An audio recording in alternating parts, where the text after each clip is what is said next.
मेरा शौहर पीर था। वो कुंवारी लड़कियों को वजीफे देता जिससे उनकी मनपसंद की शादी हो जाती। एक दिन बला की हसीन लड़की उसके पास आई। उसने मेरे शौहर से वजीफा लिया। उसके बाद रोजाना मेरा शौहर उस लड़की को बुला लेता।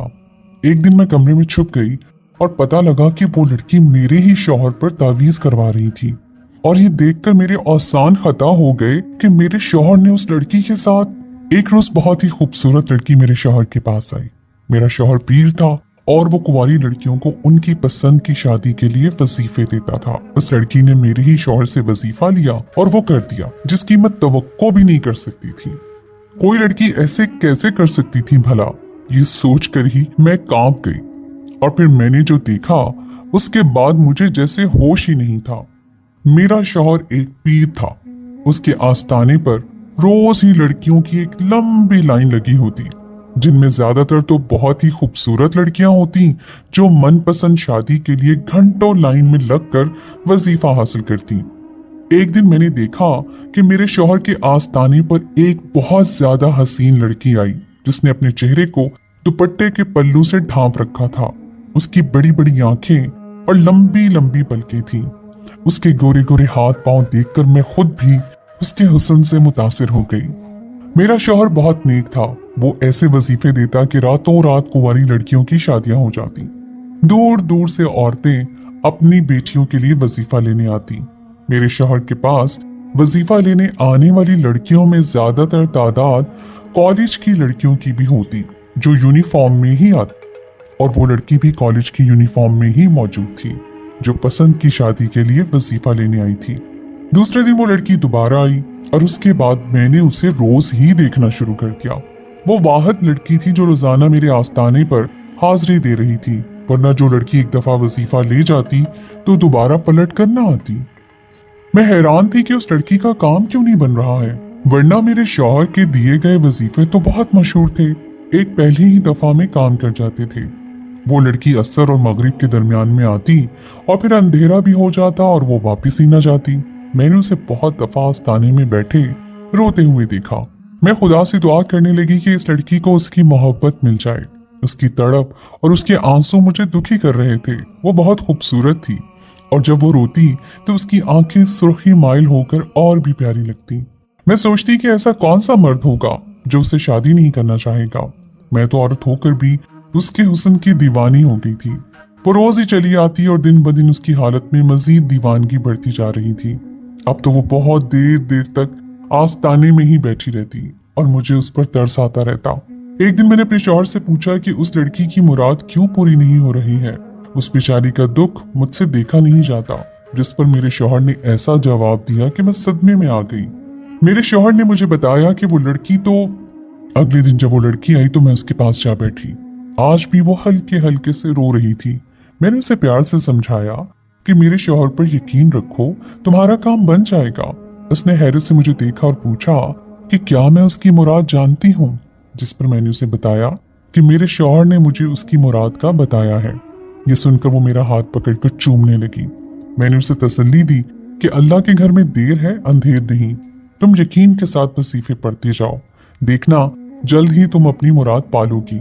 मेरी बात सुनकर वो बच्चों की तरह खुश हो गई, जैसे उसे मेरी बात का यकीन आ गया हो और बस उसे उसकी मंजिल मिलने ही वाली हो। उस रोज भी वो घंटों मेरे शौहर की खिदमत में बैठी रही और फिर सबसे आखिर में आस्ताने से निकली। लेकिन आज उसके चेहरे पर कुछ इत्मीनान था। मैं बहुत खुश थी कि मेरी दी हुई तसल्ली से कम से कम वो कुछ तो पुरसुकून हुई। मैंने आज तक आस्ताने पर बहुत सी लड़कियां देखी थी, लेकिन ये पहली थी जिसका दीवानापन देखकर मैं सोचती कि कितना खुश नसीब होगा वो मर्द जिसे पाने के लिए ये अप्सरा इस कदर बेचैन है। लेकिन मैं नहीं जानती थी कि जिस दिन मुझ पर यह हकीकत खुलेगी मेरे कदमों तले जमीन नहीं रहेगी। वो अब रोज मुझसे बातें करती, मुझे बहुत इज्जत देती, अक्सर मेरे हाथ पकड़कर चूम लेती और कहती कि वो मेरी बहुत एहसानमंद है कि मैंने उसे जीने के लिए आसरा दे दिया है और उसे यकीन था कि मेरा साथ उसकी ख्वाहिश को जल्द पूरा करवा देगा। मैं उसकी बात सुनकर सोचती रही कि भला मेरी जरा सी तसल्ली ने उसे इतना सहारा दे दिया कि अब वो बिल्कुल भी नहीं रोती। मेरा शौहर आस्ताने के कमरे में बैठा था जहां लड़कियां बारी बारी जाकर वज़ाइफ हासिल करती। वो लड़की जिसका नाम सिदरा था आखिर तक बैठी रहती और सबसे आखिर में मेरे शौहर के पास जाकर वजीफा लेती और शाम के वक्त आती और रात गए तक बैठी रहती। अब तो मेरा उससे बहुत दोस्ती हो गई थी। वो मेरा बहुत अदब करती और मैं उससे यहाँ वहाँ की बातें करती। मेरी पूरी कोशिश होती कि मैं उससे उसकी मोहब्बत के बारे में ना पूछूं ताकि उसे तकलीफ ना हो, और उसने भी कभी मुझे खुद से कुछ ना बताया। मुझे बस इतनी ही बात का पता था जितनी मेरे शौहर ने बताई थी और जिसे सुनकर मुझे बहुत दुख पहुंचा था। लेकिन मोहब्बत पर किसी का जोर नहीं, बस यही सोचकर मैं खामोश हो गई थी। लेकिन मैं नहीं जानती थी कि मेरी ये खामोशी मुझे ही डस लेगी। एक दिन मैं आस्ताने से उठकर अपने घर चली आई। मेरी तबीयत कुछ नासाज थी।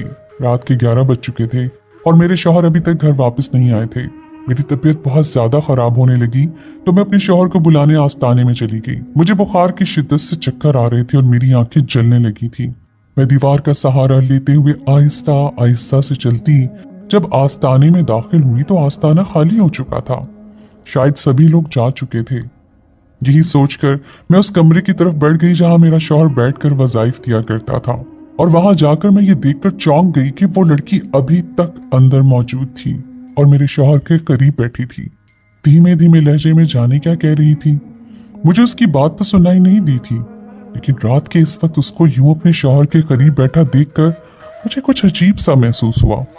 मुझे देखते ही वो फौरन उठकर मेरे पास आई और अकीदत से मेरे हाथ चूमे। मेरे हाथों को चूमते ही उसे एहसास हुआ कि मैं बुखार में तप रही हूँ। उसने फौरन ही मुझे बिठाया। मेरा शौहर भी मेरे पास चला आया। मैंने उस लड़की सिद्रा को कहा कि अब वो अपने घर जाए क्योंकि रात बहुत हो चुकी है। मेरे लहजे को महसूस करते हुए वो फौरन ही चली गई। उसके घर वाले जाने कैसे है। ये लड़की कॉलेज से निकलकर रात देर तक यहीं बैठी रहती है और इसके घर वाले से कुछ कहते भी नहीं। शायद जो रोज मुंह उठाई यहीं चली आती है। मैं बुखार की शिद्दत में तपते हुए अपने शौहर को सुनाने लगी, जो मुझे पकड़कर वापस घर ले आए थे। बिना कोई जवाब दिए ही उन्होंने मुझे दवा खिलाई और सुला दिया। सुबह जब मेरी आंख खुली तो बुखार टूट चुका था, लेकिन मेरे अंदर का गुस्सा अभी भी बाकी था। मैं एक औरत थी और फितरी तौर पर अपने शौहर के साथ रात के वक्त एक दूसरी हसीन लड़की को देखकर जल गई थी। मैंने अपने शौहर से कहा कि आज उसका किस्सा तमाम करें और एक ही दफा वजीफा देकर जान छुड़वा लें। मेरा शौहर शायद मेरे दिन की हालत समझ गया था। उसने कहा कि वो मेरे आस्ताने पर आने वाली एक मुरीदनी है, मैं उसे भगा नहीं सकता। एक दफा उसकी मुराद पूरी हो जाए तो वो खुद नहीं आई। मैंने अपने शौहर को देखा जो आसानी मुझे बता चुका था कि उस लड़की को दफा करने वाला नहीं है। जाने क्यों मेरे दिल में वसवसों ने जन्म ले लिया था, जबकि मेरे शौहर के पास तो रोज ही ऐसी लड़कियां आती थी। लेकिन ये भी सच था कि जो एक दफा आती वो दोबारा ना आती, और इस लड़की के तो जाने का पता ही नहीं था। मुझे अब सिद्रा से हमदर्दी खत्म हो चुकी थी, बल्कि अब तो मुझे उस पर गुस्सा आने लगा था। उसी दिन शाम को वो फिर आस्ताने में हाजिरी दे चुकी थी। मेरे घर और आस्ताने के दरमियान में एक दरवाजा था जहां से मैं आसानी से आते जाते लोगों को देख लिया करती थी। आज जब वो आई तो मैं फौरन उसके पास गई। मेरी तबीयत अब संभल चुकी थी। मुझे देखते ही वो फौरन अदब से सलाम करते हुए मेरी तबीयत पूछने लगी। मैंने उसका सलाम का जवाब देना भी गवारा नहीं किया और सीधे सीधे उससे पूछा कि आखिर उसका मसला क्या है जो इतने दिनों में भी हल नहीं हो सका। उसने मुझे वही कहा जो मेरे शौहर ने बताया था और जिसे सुनकर मुझे सदमा हो गया था। उसने कहा कि वो एक शादीशुदा आदमी से मोहब्बत करती है और उससे शादी करना चाहती है। जिस दिन उसकी शादी हो गई वो दोबारा कभी आस्ताने में नजर नहीं आएगी। ये सब तो मुझे पहले से ही पता था। मैं उसकी बात सुनकर फिर भी खामोश हो गई। तुम्हारे घर वाले कुछ नहीं कहते जो तुम कॉलेज के बाद रात तक यहीं जमी रहती हो? मैंने अजीब से लहजे में पूछा तो वो मुझे गौर से देखने लगी। मेरे घर वाले? मेरा शौहर तो बाहर मुल्क में होता है और मैं यहाँ अकेली रहती हूँ। उसकी बात सुनकर मैं चकरा गई। तुम्हारा शौहर? मतलब तुम शादीशुदा हो? मैं हैरान थी। हाँ, मैं शादीशुदा हूँ, सिद्रा ने साफ साफ जवाब दिया, और मैंने उसे ऐसे देखा जैसे वो पागल हो। फिर तुम यहाँ किस मर्द के लिए आती हो पागल लड़की? मुझे उसकी दिमागी हालत पर शुबा होने लगा। उस मर्द के लिए जिससे मैं मोहब्बत करती हूँ। सिद्रा ने मुझे जैसे गूंगा ही कर दिया। वो तो अजीब लड़की थी, शादीशुदा होकर भी किसी शादीशुदा मर्द की मोहब्बत में पागल हो गई थी। मुझे तो उससे खौफ आने लगा। भला कोई भी शादीशुदा औरत ऐसे कैसे कर सकती है? मैं भी उससे कुछ और पूछती कि उसकी बारी आ गई थी। वो मेरे शौहर के कमरे में चली गई। मैं भी उसके पीछे जाना चाहती थी, लेकिन मेरे शौहर ने सख्ती से मना किया हुआ था कि मैं उसके काम के वक्त बीच में ना आया करूं। इसलिए मैं वापस दरवाजा पार करके अपने घर में आ गई। अब मेरे दिमाग में सिर्फ और सिर्फ सिद्रा थी जो अपने शौहर को धोखा दे रही थी। मैंने सोच लिया था कि मैं अपने शौहर से बात करूंगी वो कुंवारी लड़कियों के लिए वजीफा दिया करते थे, जबकि सिद्रा शादीशुदा थी। ऐसे में उसकी मदद करना ठीक नहीं, बल्कि ये एक गुनाह था। और मुझे पक्का यकीन था कि मेरे शौहर को ये बात नहीं पता होगी कि वो एक शादीशुदा औरत है। जैसे ही मेरा शौहर घर आया, मैं उसके पास बैठ गई और मैंने उसे सारा सच बता दिया कि सिद्रा एक शादीशुदा औरत है और फिर भी वो मनपसंद शादी के लिए वजीफा कर रही है। ये बात सुनकर पहले तो मेरे शौहर ने मुझे हैरान होकर देखा और फिर कहा कि तुम सो जाओ, मेरे आस्ताने के मामलात में दखल न दो, वरना मैं दरमियान का दरवाजा बंद करवा दूंगा। उनके लहजे में एक अजीब सी धमकी थी। मेरी रीढ़ की हड्डी सनसना उठी। आज से पहले कभी मैंने उनको ऐसे लहजे में नहीं सुना था। मैं खामोश हो गई, लेकिन दिल में कहीं ना कहीं शक की एक गांठ बन गई। मेरा शौहर तो कहीं उसके हुस्न का। इससे आगे मुझे सोचकर ही हौल पड़ने लगे। अगले दिन दोपहर के वक्त मैंने अपने शौहर को बताया कि मैं रात तक के लिए अपने भाई के घर जा रही हूँ और अपना बैग उठाकर कमरे से निकली। मेरा शौहर कमरे में ही था। मैं जल्दी से दरमियान का दरवाजा पार करके आस्ताने में घुस गई और अपने शौहर के कमरे में जाकर एक कोने में बनी लकड़ी की अलमारी में छुप गई। मैं जानना चाहती थी कि क्यों मेरे शौहर का दिया हुआ वजीफा काम नहीं कर रहा है और क्यों मेरा शौहर उसे रोज बुला लेता है। कुछ ही देर में आस्ताने का वक्त हो गया और मेरा शौहर अपने कमरे में आ बैठा, जहां मैं पहले से ही छुपी हुई थी। एक के बाद एक लड़कियां और औरतें चली आई। मैं इंतजार करती रही, यहाँ तक कि सबसे आखिर में सिद्रा अंदर आई। उसने आते ही अदब से मेरे शौहर को सलाम किया और उनके बहुत करीब ही बैठ गई। उसके बाद मेरे शौहर ने उस लड़की के साथ, जब मैं सब अपनी आंखों से देख चुकी थी, फिर छुपे रहने का सवाल नहीं पैदा होता था। मैं अलमारी से निकलकर उन दोनों के सामने आ गई। वो दोनों मुझे देखकर उछल गए। क्या लगा था तुम दोनों को? मुझे बेवकूफ बनाते रहोगे और मुझे पता भी नहीं चलेगा। मैंने सिद्रा को उसके बालों से पकड़कर खड़ा कर दिया था। तकलीफ से उसके आंसू बहने लगे। छोड़ दो उसे, पागल हो गई हो क्या? मेरा शौहर मेरे हाथों से उसे छुड़वाने की कोशिश कर रहा था। तुम दोनों को मार दूंगी मैं। मुझे धोखा दिया तुमने। इस लड़की के लिए मैं गुस्से में पागल हो चुकी थी। सिद्रा मेरे कदमों में गिरकर रोने लगी और मैं उसे अपने पांव से ठोकरें मार रही थी। मैंने तुझसे हमदर्दी की और तूने मेरे ही घर में डाका डाल दिया। मेरे शौहर ने मुझे बहुत मुश्किल से संभाला था और अब वो दोनों मेरे सामने बैठे थे। सिद्रा रोते हुए मुझे अपनी कहानी सुनाने लगी। सिद्रा के माँ बाप ने एक अमीर लड़का देखकर उससे शादी कर दी। लड़का दुबई में एक बहुत अच्छी नौकरी करता था और शादी के वक्त उसने वादा किया था कि वो कुछ ही महीनों में सिद्रा को अपने साथ दुबई लेकर चला जाएगा। शादी के कुछ ही दिनों बाद सिद्रा के माँ बाप का एक्सीडेंट में इंतकाल हो गया। सिद्रा का शौहर दुबई में था। मैं यहाँ अपनी एक बड़ी नंद के साथ रहती थी। उसकी नंद ने सिद्रा के माँ बाप के इंतकाल के बाद उसके शौहर को सिद्रा के साथ ले जाने नहीं दिया, क्योंकि सिद्रा उनके लिए मुफ्त की नौकरानी थी और भाई जितना भी पैसा भेजता वो सब खुद रख लेती और सिद्रा को छोटी छोटी जरूरतों के लिए उनके आगे हाथ फैलाने पड़ते। एक दिन सिद्रा ने अपने शौहर से अपनी नंद की शिकायत की तो उसके शौहर ने उसे ही बुरा भला कहा। जब सिद्रा को पता चला कि उसकी नंद ने अपने भाई के दिल में सिद्रा के खिलाफ जहर भर दिया था, उस दिन के बाद सिद्रा अपने होने वाले जुल्मों पर खामोश न रही और रोज रोज उसके और उसकी नंद के झगड़े होने लगे। सिद्रा के शौहर ने सिद्रा को एक अलग मकान ले दिया और फिर हर माह कुछ पैसे भेजने लगा, लेकिन खुद वो पलट कर वापस ना आया और ना ही वो सिद्रा से ठीक तरह से फोन पर बात करता। सिद्रा बहुत दिल बर्दाश्ता हो गई थी। वो 2 साल से अजाब तन्हाई झेल रही थी। उसकी शादी कम उम्री में ही हो गई थी, इसलिए उसने पढ़ाई शुरू कर दी। कॉलेज में उसे एक लड़की से मेरे शौहर के आस्ताने का पता चला और वह यहाँ चली आई, क्योंकि अब वो अकेली जिंदगी नहीं गुजार सकती थी। वो यहाँ इसलिए आई थी कि अपने शौहर के लिए कोई वजीफा ले सके और उसका शौहर वापस आ जाए। लेकिन जब वो यहाँ आई तो शुरू के कुछ दिन उसने अपने शौहर के लिए वजीफा लिया, लेकिन उसे मेरा शौहर अच्छा लगने लगा और उसने वही वजीफा मेरे शौहर के लिए करना शुरू कर दिया। पहले तो मेरे शौहर ने उसे साफ लफ्जों में कह दिया कि वो शादीशुदा है, लेकिन उस लड़की सिद्रा के हुस्न और उसके पढ़े गए वजीफे की बदौलत मेरा शौहर आहिस्ता आहिस्ता उसकी मोहब्बत कबूल करता चला गया। मेरा शौहर मुझसे भी बहुत मोहब्बत करता था, इसलिए उसने ये बात राज रहने दी और मेरे बहुत पूछने पर सिर्फ इतना ही बताया कि वो एक शादीशुदा मर्द से मोहब्बत करती है।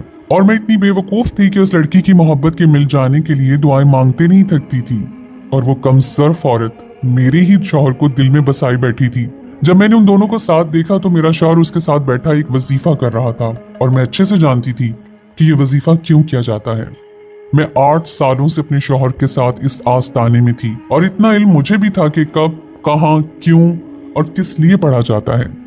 वो दोनों मिलकर रिश्ता तोड़ने के लिए वजीफा कर रहे थे, क्योंकि सिद्रा की मेरे शौहर से शादी तभी मुमकिन थी जब उसका शौहर उसे तलाक भेजता, और जैसे ही उसे तलाक मिलती वो मेरे शौहर के साथ शादी कर लेती। मैं जो उसकी रोई हुई लाल सुर्ख आंखों पर फिदा थी, आज मुझे वो आंखें किसी चुड़ैल की आंखें लग रही थी, जो अपनी खूनी आंखें लिए मेरे घर की खुशियां खाने वाली थी। मेरे शौहर ने फौरन उसे वापस भेज दिया था। मैं घर वापस आ गई और अपना सामान बांधना शुरू कर दिया। अब इस घर में मेरा काम क्या था, जब मेरे शौहर ने अपने लिए दूसरी औरत ढूंढ ली थी। मैं यूं भी औलाद की नेमत से महरूम थी। मेरे शौहर ने मुझे सामान समेटता देखकर मेरे हाथ पकड़ लिए। वो मुझे किसी सूरत नहीं छोड़ना चाहता था, और मैं एक ऐसे धोखेबाज शख्स के साथ नहीं रह सकती थी जो पिछले इतने दिनों से मेरी आंखों में धूल झोंक रहा था। सिद्रा के शौहर ने जो उसके साथ किया वो यकीनन गलत था, लेकिन जो छुरा उसने मेरी पीठ पे खोंपा वो भी ठीक नहीं था। उसकी बर्बादी की कसूरवार मैं नहीं थी, लेकिन उसने मेरा घर जरूर उजाड़ दिया था। मैंने अपने शौहर की एक न सुनी और सारा सामान बांध दिया। मुझे अब इस घर में नहीं रहना था, और ना ही मैं कभी पलट कर यहाँ आना चाहती थी। मेरा शौहर मेरे कदमों में गिर गया। वो हर सूरत मेरा साथ चाहता था। उसने मुझसे कहा कि वो सिद्रा को छोड़ देगा, लेकिन वो मुझे नहीं छोड़ सकता। मेरा उसकी बात पर से एतबार उठ गया था। जिसने पहली दफा धोखा देते वक्त मेरे बारे में नहीं सोचा, मैं उससे आगे क्या तवक्को रखती। मैं अपने भाई के घर चली आई, लेकिन यहाँ आकर मुझे एहसास हुआ कि शादी के बाद लड़की का घर सिर्फ वही होता है जहाँ उसका शौहर हो। मेरी भाभी को जब पता चला कि मैं अपना घर छोड़ आई हूँ, तो उनके तेवर बदल गए। वो जो मेरे आने पर पकवान चढ़ाती थीं, ये सुनकर मुंह बनाए बैठी थीं। मैं मजीद दिल बर्दाश्ता हो गई। ऐसे में अगले ही दिन दरवाजे पर दस्तक हुई और भाभी ने आकर मुझे बताया कि कोई लड़की मुझसे मिलने आई है। मैं ड्राइंग रूम में गई तो वहां सिद्रा बैठी थी। वो मुझे ढूंढती हुई यहाँ तक चली आई थी। मैंने उसे देखते ही कहा कि वो वापस लौट जाए। मैं उसके लिए अपना घर खुला छोड़कर आ गई हूँ। जाए और जाकर बसा ले अपना घर। वो मेरे कदमों में गिर गई। उसके हाथ में कुछ कागजात थे, सारे वजीफे काम कर गए थे। उसके शौहर ने उसे तलाक भेज दी थी। मेरे शौहर को उससे मोहब्बत हो गई थी और मैं अपना घर उसके लिए छोड़ आई थी, लेकिन वो फिर भी रो रही थी, क्योंकि ख्वाहिश से ज्यादा बड़ा होता है ज़मीर, और उसका ज़मीर उसे मलामत कर रहा था। वो रोते हुए माफी मांग रही थी। वो चाहती थी कि मैं अपने घर वापस चली जाऊं और वो भी हमारी जिंदगी से चली जाएगी। उसकी बात सुनकर मैं सोच में पड़ गई, क्योंकि मेरी भाभी का रवैया मैं देख चुकी थी। वो मुझे ज्यादा दिन इस घर में रखने वाली नहीं थी, और सिद्रा खुद हमारे दरमियान से निकल रही थी। इससे अच्छा क्या हो सकता था भला। वो इद्दत में थी, इसलिए फौरन वापस चली गई थी। उसके जाने के बाद मेरा भाई मेरे पास आया। उसने जो भी मुझसे कहा तो मैंने बेयकीनी से उसे देखा। मेरा भाई मुझे कह रहा था कि मैं खुद उस लड़की की शादी अपने शौहर से करवा दूं। उसके आगे पीछे कोई नहीं, ये मेरे साथ अच्छे से रह जाएगी और हमें औलाद भी दे देगी और जिंदगी भर मेरा एहसान भी मानेगी। अगर कल को मेरे शौहर ने उससे मोहब्बत में छुप कर उससे शादी कर ली तो मैं खाली हाथ रह जाऊंगी। मैंने ठंडे दिमाग से भाई की बात पर गौर किया तो वो ठीक ही कह रहे थे। सिद्रा मुझसे कहीं ज्यादा हसीन और कम उम्र लड़की थी। अगर मेरा शौहर मुझे छोड़ भी देता तो उसे कोई फर्क ना पड़ता, लेकिन मैं बर्बाद हो जाती। सिद्रा मेरा बहुत अदब करती थी। वो हालात की मारी हुई लड़की थी। अगर मैं अपना दिल बड़ा कर लेती तो हर तरफ से मेरा ही फायदा था। मेरी खाली गोद भी भर जाती और मेरा भरम भी रह जाता। शाम को मेरे शौहर मुझे लेने आए तो मैंने फौरन अपना सामान उठाकर भाभी को खुदा हाफिज कह डाला। मेरा शौहर ये समझा था कि मुझे मनाने के लिए उसे हाथ पांव जोड़ने पड़ेंगे, लेकिन मैंने पहले ही वापसी का सफर तय कर लिया। घर पहुंचने के बाद मैंने अपने शौहर को कह दिया कि सिद्रा की इद्दत खत्म होते ही उसे सादगी से निकाह पढ़कर ले आए। मेरा शौहर हैरान परेशान खड़ा था और मैं अपने अंदर की जंग हार कर दुनिया की सच्चाई को अपना चुकी थी। मैंने घाटे का सौदा नहीं किया था। यहाँ मैं इज्जत से रहती, जबकि मैं एक ही दिन में जान गई थी कि भाभी मुझे क्या मकाम देने वाली थी। सिद्रा मेरी इज्जत करती थी, बदले में मुझे थोड़ा मान देना था। हम औरतों को घर बचाने के लिए समझौते करने पड़ते हैं, और ऐसा ही एक समझौता मुझे करना था।